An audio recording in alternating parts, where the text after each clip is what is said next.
Hello, नमस्कार.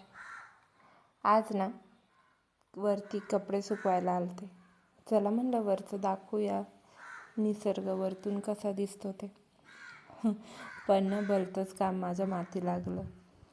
तर काय झालं, मका ना पाऊस यावर्षी लवकर सुरू झाला. म्हणजे मे महिन्यातच ऑलमोस्ट आमच्याकडं महिनाभर पाऊस होता.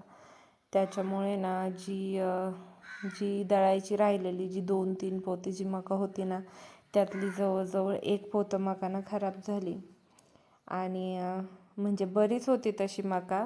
मी हळूहळू रोज 1 पोतं हर्षला बघून वगैरे सगळं करून आहे ना नीट करत होते. पण नंतर इतकं कंटाळा आला, जाऊ दे म्हणलं, करूयात नंतर म्हणून बघा ना, काम ते करायचं सोडून दिलं. तर एवढी 1 पोती मका खराब झाली.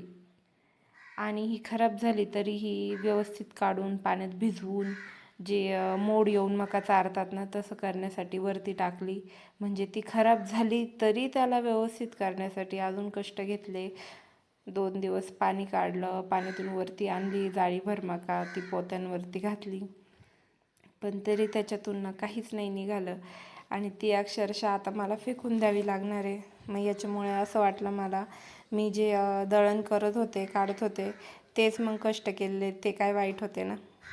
तर चला, असं राहतंच कधी कधी, काही गोष्टी नसतातच आपल्या हातामध्ये. म्हणजे माझ्या हातात होतं पण ते आता नाही झालं वेळेनुसार, काळानुसार. तर चला, फेकताना वाईट तर वाटत होते, एवढी कष्टाने महागाची मका.